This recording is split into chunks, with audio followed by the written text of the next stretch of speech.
Hello friends, welcome to the channel. आज हम cover करने वाले हैं JMI MA English entrance 2023 question paper. सभी ऑब्जेक्टिव क्वेश्चंस को भी अच्छे से समझेंगे, साथ ही साथ सब्जेक्टिव क्वेश्चंस भी आते हैं JMI MA English entrance exam में। तो किस तरीके के सब्जेक्टिव क्वेश्चंस आते हैं और उनको आप कैसे कवर कर सकते हैं वो भी इसी वीडियो में समझेंगे। Please watch the whole video carefully. Video को पूरा देखिए, कहीं पर भी फॉरवर्ड मत करिए, तब आपके लिए वीडियो बहुत ही बेनिफिशियल रहेगा, क्योंकि बहुत सारी additional details, additional tips and tricks आपके साथ शेयर की जाएंगी। Let us continue to watch video. आप लोगों ने अगर CUET की अच्छे से प्रिपरेशन की है, कभी पास में DUET की प्रिपरेशन की है, तो ये एग्जाम आपको काफ़ी मॉडरेट लगेगा। चलिए, without much ado let us start the question paper directly. First question, मेलाप्रोपिज्म। इसका आंसर था इनमें से ऑप्शन ए। साथ ही साथ आप लोग भी अपने आंसर्स करते जाइए और बाद में मुझे बताइएगा कि 40 में से कितना स्कोर रहा आपका। एंड इन द एंड मैं सब्जेक्टिव क्वेश्चंस को भी डिस्कस करूंगी। Malapropism, a similar sounding word used incorrectly. Malapropism is the incorrect use of a word in place of a word with similar sound, either unintentionally or for some comedic impact. Mrs. Malaprop ये character थी जो काफ़ी popular play the rivals का एक part थी। उन्हीं की वजह से, उन्हीं की हैबिट्स की वजह से ये मेलाप्रोपिज्म टर्म एवोल्यूट हुआ। नेक्स्ट क्वेश्चन थॉमस मोर के बारे में है। Thomas more is known for his work utopia. Utopia हम सभी जानते हैं 1516 की एक बुक है। 1516 it was written in Latin. मैंने आपको शुरू में कहा कि सभी चीज़ें देखिए, सभी एडिशनल चीज़ें, और मोस्ट ऑफ द टाइम ऐसा होता है कि प्रीवियस क्वेश्चन से ही मिलते जुलते कुछ क्वेश्चंस, कुछ पार्ट चेंज करके, कुछ क्वेश्चन का टाइप चेंज करके आपको नेक्स्ट टाइम में आ जाते हैं। तो मे बी इस बार आपको यूटोपिया का ईयर आ जाए, या फिर यूटोपिया ओरिजिनली किस लैंग्वेज में लिखा गया था। आप इस वीडियो को देखेंगे तो आपकी काफ़ी अच्छी प्रिपरेशन हो जाएगी। साथ ही साथ आप क्रैश कोर्स की क्लास तो ज्वाइन कर ही सकते हैं इफ़ यू विश टू, और उसके लिए लिंक गिवन है डिस्क्रिप्शन में। लैटिन लैंग्वेज में लिखी गई थी। तो एक ही क्वेश्चन करके आपकी 3-4 और एडिशनल डिटेल्स कवर हो जाती हैं, जो कि आपको एग्जाम में सर्टेनली बहुत ही हेल्प करने वाली हैं। नेक्स्ट क्वेश्चन हमारा इंडियन इंग्लिश लिटरेचर से है। JMI is a really good combination of all types of questions. Third theatre was introduced by option C, Badal Sarkar. बादल सरकार जी ने थिएट्रिकल एनवायरनमेंट में कुछ एक्सपेरिमेंट्स किए थे, जैसे कि स्टेज कॉस्ट्यूम प्रेजेंटेशन, और एक न्यू जॉनरा एस्टैब्लिश हुआ, that is called third theatre. Third theatre approach he created a, I can say, very direct communication with audience and emphasized on expressionist acting with realism. Next question, which work is not a Dalit autobiography. तो यहाँ पर हमारा answer रहेगा untouchable. तो ये question तो बहुत lucky question था। अगर आपने ये ऑटोबायोग्राफीज कवर नहीं भी की, अनटचेबल लगभग सबने कवर किया होता है, तो वी नो कि ये ऑटोबायोग्राफी नहीं है। लेकिन आप इन सब के बारे में भी जाने तो आपके आने वाले एग्जाम में हेल्प मिलेगी। Outcast is written by Sharan Kumar Limbale. Prison we broke is written by Dalit women, Baby Kamble. And Viramma is written by Viramma is the story of Viramma, the titular character, an agricultural worker.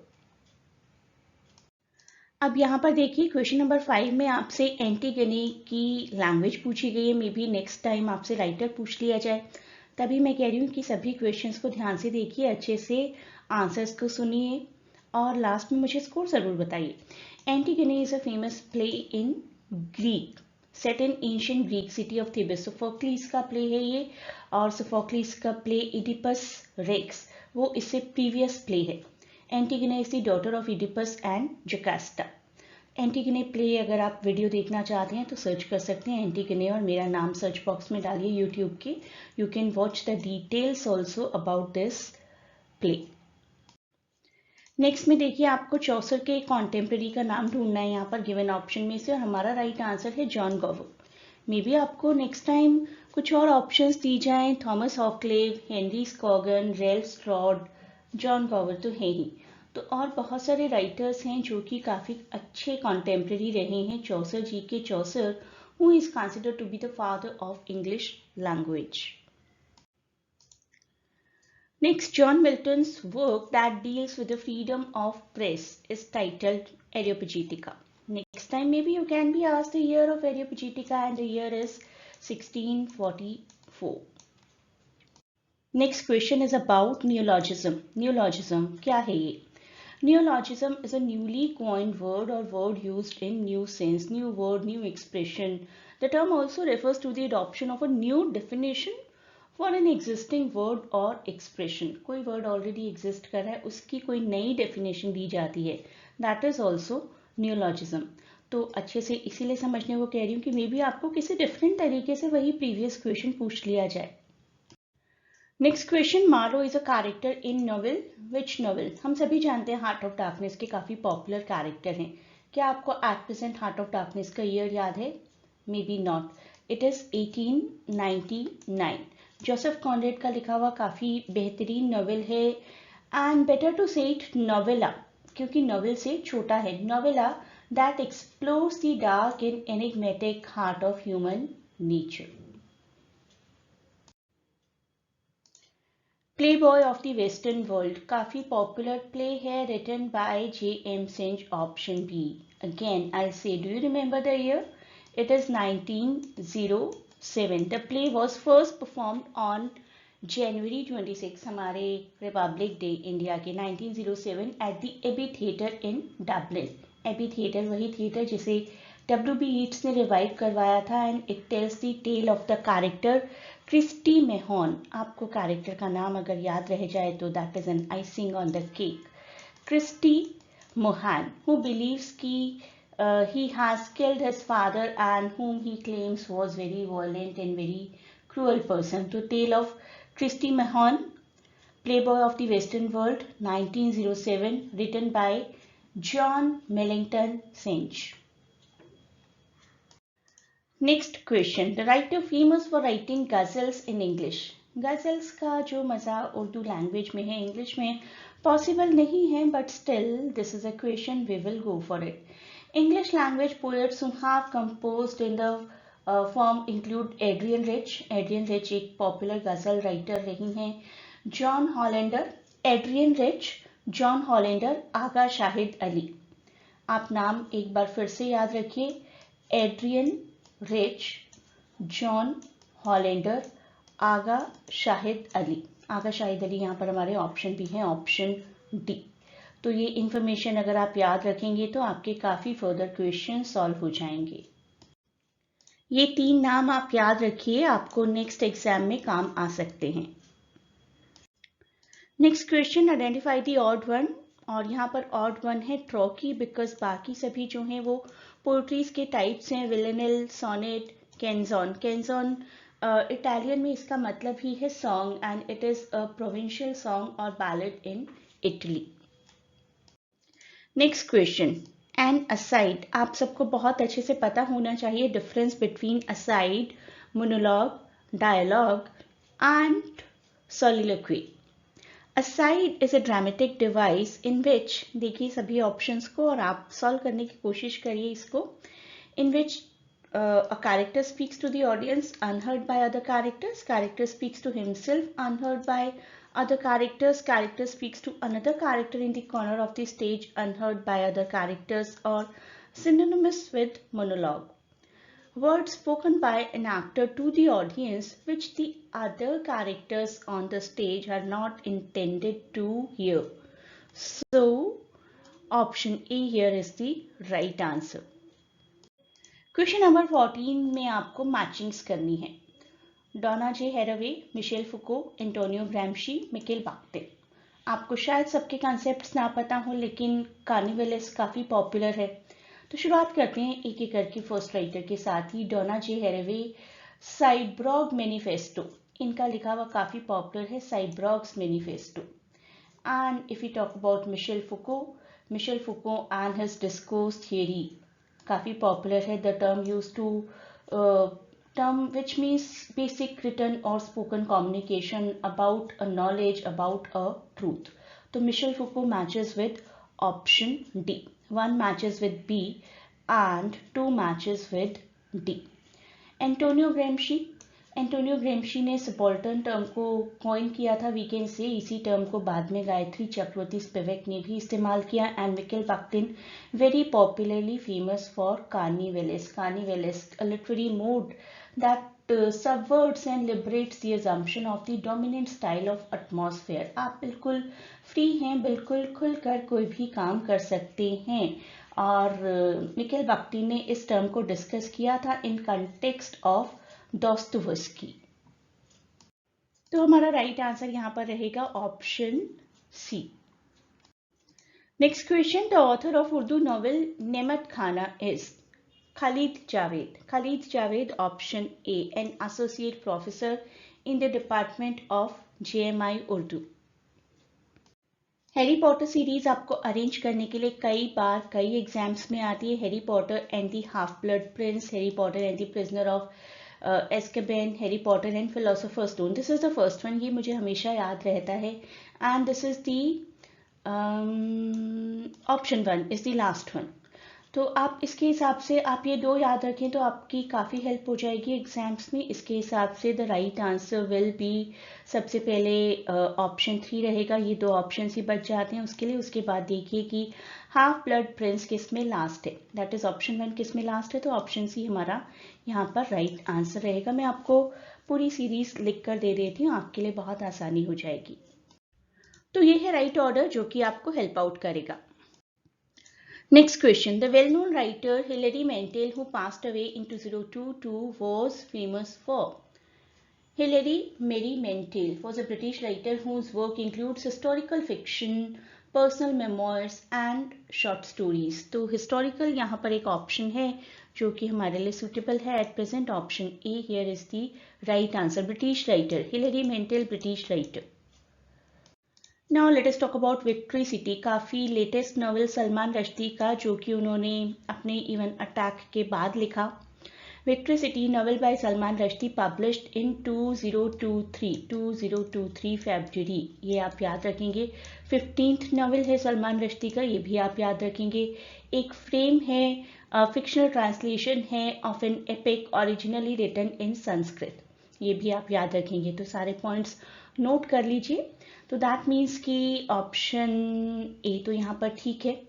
Yes, there are some central characters with magical powers, क्योंकि generally Salman Rushdie के सभी pledge में होता ही है, सभी novels में होता ही है। And the novel takes place in South India, although fictional है लेकिन येस साउथ का कल्चर ही दिखाया गया। तो this one is also right. Shiva, Veena and Apsara, I'll say, are not the character. Shiva, you know, character from Midnight, and Veena, Apsara, character from Ground Beneath Her Feet, Salman Rushdie ji का ही novel है। तो following is not true, only 4 यहाँ पर right answer रहना चाहिए, option D. Question 19, a journal of the plague year, famous work by Daniel Defoe। Option B here is the right answer। Do you remember the year?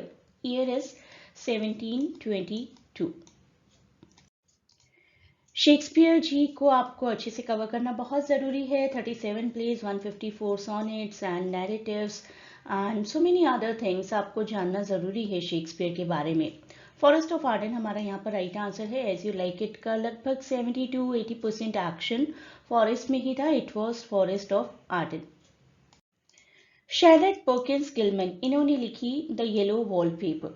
शायद आप सभी जानते होंगे। Yellow wallpaper को डिटेल में देखना चाहते हैं तो again I say you can watch my video. Year अभी मैं पूछूं कि आप बता पाएंगे? It is 1892, exact 100 years after the vindication of Mary Wollstonecraft. इस तरीके से आप एसोसिएट करके कुछ ईयर्स को याद कर सकते हैं। जॉन मिल्टन लिसिडास किसकी डेथ को मौन कर रहे थे? अपने एक फ्रेंड की। फ्रेंड का नाम क्या था? Edward king.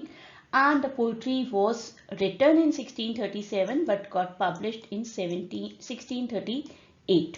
तो ये सब कुछ भी आप याद रखिए। Lycidas 1637 to 38, friend Edward king.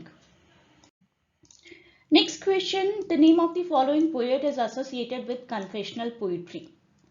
4 बहुत ही इंपॉर्टेंट कन्फेशनल पोएट्स हैं। मैं सभी के नाम लिखकर दे दूंगी, एक बार सुनिए भी इन नामों को, क्योंकि ऑडियो मेमोरी भी है ना, वो भी बहुत इंटैक्ट रह जाती है। बहुत बार मेरे क्लास के स्टूडेंट्स बताते हैं कि एग्ज़ाम देते हुए we can recall your voice, तो आपकी वॉइस हमें सुनाई देती है एग्ज़ाम देते हुए, तो हमें आंसर्स याद आ जाते हैं। तो आप भी ध्यान से सुनिए पूरा video.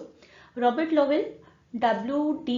स्नॉडग्रास, Anne Sexton, Sylvia Plath, ये 4 राइटर्स बहुत ही पॉपुलर राइटर्स माने जाते हैं कन्फेशनल पोइट्री के। और अगर एक इंडियन कन्फेशनल राइटर की बात की जाए तो कमला दास एक नाम सामने आता है। तो ये सभी राइटर्स आप याद कर सकते हैं। मे भी आपको ऑड वन आउट करना पड़े नेक्स्ट टाइम, मैं आपको ये सभी नाम एक बार फिर से प्रोवाइड कर देती हूँ।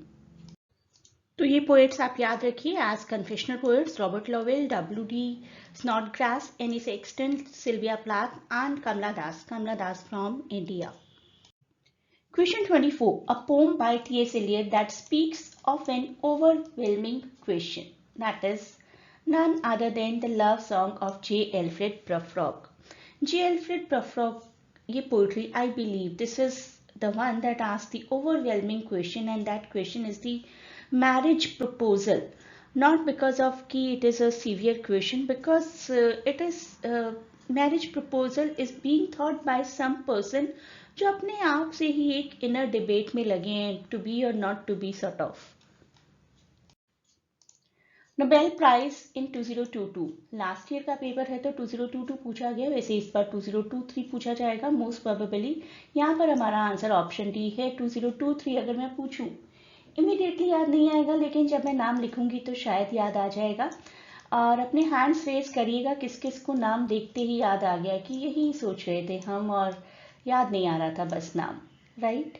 तो अपने हैंड्स रेज करिए कमेंट्स में, और कमेंट में मुझे अपना स्कोर ज़रूर बताइएगा। 40 क्वेश्चंस तो MCQ फॉर्मेट में है, उसके बाद मैं डिस्कस करूंगी सब्जेक्टिव क्वेश्चंस भी। Twilight in Delhi, famous novel by Twilight in Delhi, पहले तो ईयर बताइए इस नॉवेल का। That is 1940। अहमद अली का फर्स्ट नॉवेल है, option A here is the right answer. It was published in Britain first. Novel में एड्रेस किया गया इंडिया के चैलेंजिंग सोशल, पॉलिटिकल और कल्चरल क्लाइमेट को, the cultural climate following the colonialism. Girish Karnad की तो बेसिक लैंग्वेज आप जानते ही हैं, जितने भी राइटर्स की बेसिक लैंग्वेज जानेंगे उतना आपके लिए अच्छा रहेगा। कोई ना कोई क्वेश्चन किसी ना किसी फॉर्म में ज़रूर आएगा, जैसे कि विजय तेंदुलकर मराठी राइटर हैं काफ़ी popular, Rabindranath Tagore Bengali writer, and Kamala Das Malayalam में बेसिकली लिखा करती थी। लेकिन जितने भी राइटर्स आप याद कर सकते हैं उनकी बेसिक लैंग्वेज, फेमस राइटर्स, तो वो ज़रूर याद रखिए। यहाँ पर हमारा आंसर कन्नड़ा है, लेकिन मैं आपसे ईयर भी पूछना चाहूँगी, किस किस को याद है ईयर? अगर नहीं याद तो ईयर इज 1971। हयावदना, जिसका मतलब ही है horse face, Indian Kannada 1971 two-act play written by Girish Karnad, as the question says, and the plot is based upon Thomas Mann's retelling of transposed heads. ये क्वेश्चन भी बहुत बार बहुत कॉम्पिटिटिव एग्जाम्स में आता है। हयावदना का मेरा एक डिटेल वीडियो है, उसमें काफ़ी MCQs हैं हयावदना से रिलेटेड, अगर आप चाहें तो देख सकते हैं उस वीडियो को। T.S. Eliot introduced the following term in his essay The Metaphysical Poets. Metaphysical Poets, ये कहाँ पर उन्होंने इंट्रोड्यूस किया था?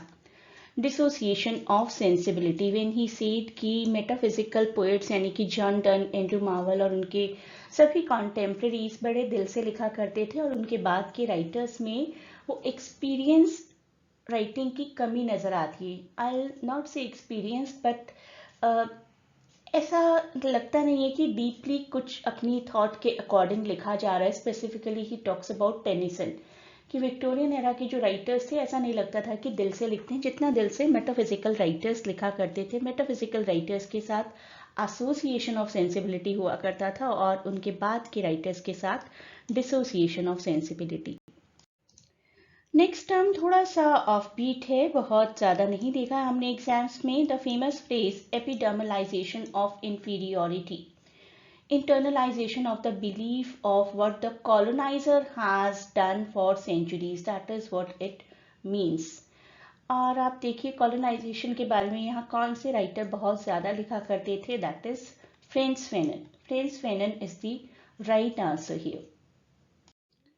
नेक्स्ट क्वेश्चन देखिए, एक छोटा सा सब्जेक्टिव क्वेश्चन लग रहा है, but you need to have huge amount of subjective knowledge for this one. Necropolis, maximum city, ministry of utmost happiness, moves last side. लेकिन एक पॉजिटिव चीज ये है कि जो राइट आंसर है, अगर वो आपको डिटेल में पता है तो भी शायद आप अपने सही जवाब की तरफ बढ़ सकते हैं, क्योंकि Necropolis, maximum city, moves last side, इन सब में मुंबई का मेंशन है. जरूरी नहीं है कि ये सब आपको पता हो, लेकिन मिनिस्ट्री ऑफ अटमोस्ट हैप्पीनेस जिसमें मुंबई का मेंशन नहीं है, it talks majorly about Delhi and Kashmir. अगर ये भी आपको पता है तब भी आप पहुंच सकते हैं राइट आंसर की तरफ एक एक करके, लेकिन इन सबको देख लेते हैं. It got published in 2012, Necropolis by Jeet Thayil. Ministry of utmost happiness talks about Delhi and Kashmir, written by Arundhati Roy. Maximum City, published in 2004, written by Suketu Mehta, and The Moose Last Sigh, the fifth novel by Salman Rushdie, published in 1995. तो ये तीन novels जो हैं, option A, C and D, they talk about Mumbai and do have the setting in Mumbai too. लेकिन ministry of utmost happiness में दिल्ली और कश्मीर की setting है. आपने अगर बहुत से प्रीवियस क्वेश्चन सॉल्व किए हैं तो एक बार directly question ministry of utmost happiness की सेटिंग के बारे में आया था. तो प्लेस सेटिंग किसी भी नॉवेल की, आप कोई भी नॉवेल पढ़ रहे हैं अपनी प्रिपरेशन के लिए, तो प्लेस की सेटिंग, टाइम की सेटिंग, पब्लिशिंग ईयर, अवार्ड्स, ये सब कुछ आपको कवर करना है along with the character description. The Furies appear in T.S. Eliot's play Murder in Cathedral, The Cocktail Party, The Confidential Clerk or The Family Reunion. Furies जो कि एक ancient concept है, पहली बार टी.एस. एलियट ने इस्तेमाल किया इस तरीके से कि अपने लिविंग रूम्स में बैठकर मॉडर्न टाइम में फ्यूरीज को एनालाइज और ऑब्जर्व और एक्सपीरियंस किया जा सकता था. Furies are central to T.S. Eliot's play The Family Reunion. इस प्ले को भी आप लोग डिटेल में देख सकते हैं using the keywords The Family Reunion and my name and put it in search box of YouTube. You will be able to find it out. तो Family Reunion is the right answer. Next question Amitabh Ghosh के बारे में है. The Great Derangement. The Great Derangement, Climate Change and the Unthinkable. Subtitle याद रखिए, the great derangement, climate change and unthinkable. Non fiction work है. Option C here is the right answer and almost recent we can say 2016 का work है, the same year जब demonetization हुआ था India में. 2016, Amitabh Ghosh, non fiction, the great derangement, subtitle climate change and the unthinkable. Hobson Jobson, such a beautiful phrase it seems like ना. It is a good example of reduplication. अगर हम word formation की बात करें, Hobson Jobson. Hobson Jobson एक popular dictionary है about the very simple colloquial Anglo-Indian words and phrases. Option A here is the right answer और पहले publish हुई थी 1886 में. 1886, Hobson Jobson. A glossary, dictionary of colloquial Anglo-Indian words, Anglo-Indian phrases, Anglo-Indian terms, historical concepts also. We can say historical dictionary of Anglo-Indian words and the terms from Indian languages which came into use during the British rule in India, originally published 1886, and the author Henry Yule. ये आप याद रखिए नाम, Henry you'll is the author. Note कर लीजिए कहीं पर भी. इस पूरे वीडियो में से अगर आप नोट्स टेक डाउन करेंगे तो आपके काफ़ी हेल्प हो जाएगी फ्यूचर एग्जाम्स में. अभी आईपीओ, जेएमआई और बहुत सारी और यूनिवर्सिटीज़ के एग्जाम्स बचे हुए हैं. आप अच्छे से प्रीवियस पेपर्स को भी स्टडी करेंगे बहुत सारी यूनिवर्सिटीज़ के, तो काफ़ी हेल्पफुल, काफ़ी फ्रूटफुल रहेगा आपके लिए. Next question 34. तो आपको लिंग्विस्टिक्स, ग्रामर, इन सब की भी काफ़ी अच्छी नॉलेज होनी चाहिए. मे बी होमोग्राम, होमोफोन, होमोनिम्स, ऐसे क्वेश्चंस आपको आ सकते हैं अपने एग्जाम्स में. एक्टिव पैसिव से रिलेटेड भी आ सकते हैं. A word in which letters are rearranged to create a new word containing the same letter is anagram. For example, from the word dusty, what can you create? किसी को ध्यान आ रहा है क्या क्रिएट कर सकते हैं? डस्टी के ही सारे अल्फाबेट्स यूज करके you can create study, STUDY. किसी और को अगर कोई एग्जाम्पल अभी याद आ रहा है, please do right in comments. One more I could recall, elbow. Elbow से आप सोचिए क्या एनाग्राम बन सकता है। एल्बो से बन सकता है below, BELOW. Next question, a novel not written by Charles Dickens is. Although Christmas Carol novella की कैटेगरी में आता है, फिर भी हम यहाँ कंसिडर कर लेंगे. Christmas carol falls in which genre, ये भी एक क्वेश्चन आ चुका है आपको प्रीवियस एग्जाम्स में. तो A, C और B. Yes, certainly written by Dickens. Wuthering Heights is the one written by one of the Bronte sisters and got published in 1847. 1847, exactly 100 years before the Indian independence, Wuthering Heights got published.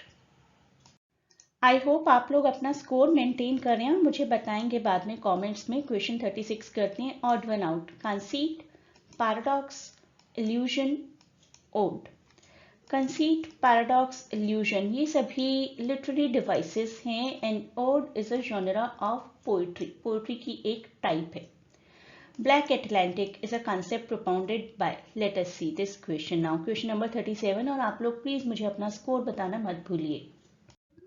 Black Atlantic, जिसका कि subtitle है modernity and double consciousness, 1993 की एक history book है. 1993 history book about the Black Atlantic culture that incorporated elements from African, American, British and Caribbean sort of cultures, and it was written by option A, Paul Gilroy. 1993 Black Atlantic, Modernity and Double Consciousness, Paul Gilroy. Question 38 काफ़ी आसान है. Captain Ahab बहुत popular character हैं literature के. Moby Dick is the right answer. अगर मैं आपसे पूछूं ईयर, बता पाएंगे? आई होप बता पाएंगे, इतना पॉपुलर है. 1851. And subtitle Moby Dick the whale. Whale is the subtitle और बुक शुरुआत होती है इस्माइल के नैरेटिव के साथ. तो इस्माइल के नैरेटिव को आइडेंटिफाई करने से रिलेटेड भी काफ़ी सारे क्वेश्चंस आते हैं आपको एग्जाम में. तो सब कुछ पढ़िए. मॉबी डिक के बारे में भी काफ़ी पॉपुलर नॉवल है. पॉपुलर नॉवेल्स तो आपको बिल्कुल मिस नहीं करने हैं. इवन बोट्स के नाम भी इस नॉवल के काफ़ी पॉपुलर हैं क्वेश्चंस पॉइंट ऑफ व्यू से. Next question, willing to wound yet afraid to strike are the words used by Alexander Pope to mock Joseph Addison. Alexander Pope ने अपने लाइफ टाइम में बहुत सारे पोएट्स को मॉक किया था, किसी को भी स्पेयर नहीं किया था और वो सब कुछ उन्होंने एक्सेप्ट किया था. Letter to doctor Arbuthnot. Doctor Arbuthnot जो कि उनके कॉन्टेम्प्रेरी और काफ़ी अच्छे फ्रेंड थे, उनकी लाइफ टाइम के लगभग on the verge of death पर उन्होंने लेटर लिखा. अलेक्जेंडर पोप ने अपने फ्रेंड डॉक्टर एर्बिटनॉट को सब कुछ एक्सेप्ट करते हुए और रीजंस देते हुए कि why do I keep mocking. One of the victim was Joseph Edison.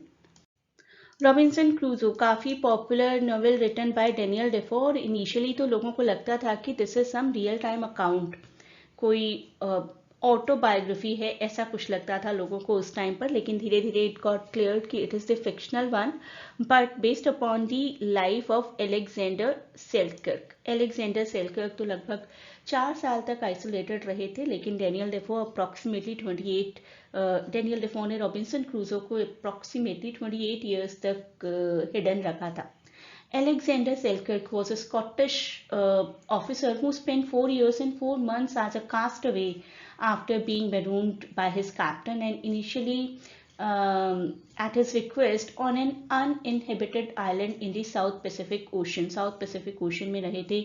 और इन्हीं की स्टोरी को ध्यान में रखते हुए डेनियल डेफो ने रॉबिन्सन क्रूजो को क्रिएट किया. एंड क्रूजोज कंपेनियन अगर बात करें तो क्रूजो के कंपेनियन को नाम दिया गया था फ्राइडे, नॉट मंडे. तो ये ऑप्शन यहाँ पर गलत हो जाता है. And yes, it is credited as marking the beginning of realistic fiction. तो he has created really, you know, the intense material which is something which can be true. Realistic physical world with Puritan typology and colonialism, सब कुछ बहुत ही realistic वे में develop किया गया है. तो option A, B और डी राइट हैं and option C is wrong. Which year याद है आपको? 1719 इट गॉट पब्लिश्ड. और अब बात करें सब्जेक्टिव क्वेश्चंस की, लेकिन उससे पहले आप मुझे अपना स्कोर जरूर बताइए कमेंट्स में. दलित फेमिनिज्म से रिलेटेड क्वेश्चन था, मॉडर्निस्ट पोइट्री से एक कोट थी बाय गुगी वो थियोंगो, वो कोट मैं डिस्कस करूंगी अभी, रियलिटी एंड साइंस फिक्शन, इससे रिलेटेड क्वेश्चन था। गुगी वो थियोंगो को हम सभी लोग जानते ही हैं अच्छे से। Language was meant to complete what the sword had started and do to the mind what the sword did to the body. गुगी वो थियोंगो जो कि लैंग्वेज को लेकर हमेशा से बहुत ही कॉन्शियस रहे, in these lines most probably he is reflecting how language was used as an instrument of operation. Language को यूज करके ही तो हर जगह पर ब्रिटिशर्स ने अपने आप को सुपीरियर इस्टेब्लिश किया और उस कंट्री के लोगों को इंफीरियर प्रूव कर दिया। लैंग्वेज के थ्रू ऑपरेशन किया गया और आज भी हम वही लैंग्वेज तो बोल रहे हैं और सीख रहे हैं। That is another example of operation still going on. लेकिन गुगी वो थियोंगो ने साथ ही साथ ये भी कहा कि लैंग्वेज का पर्पस है to fix the problems of the past. Past में जो चीज़ें जो टॉर्मेंटेशन सॉर्ड ने किया, आई थिंक लैंग्वेज को हारमोनियसली यूज करके उस लॉस को कॉम्पनसेट करने की ज़रूरत है। क्वेश्चन पेपर पर भी डिपेंड करता है कि कट ऑफ क्या रहेगा, but approximately it was 75% last year.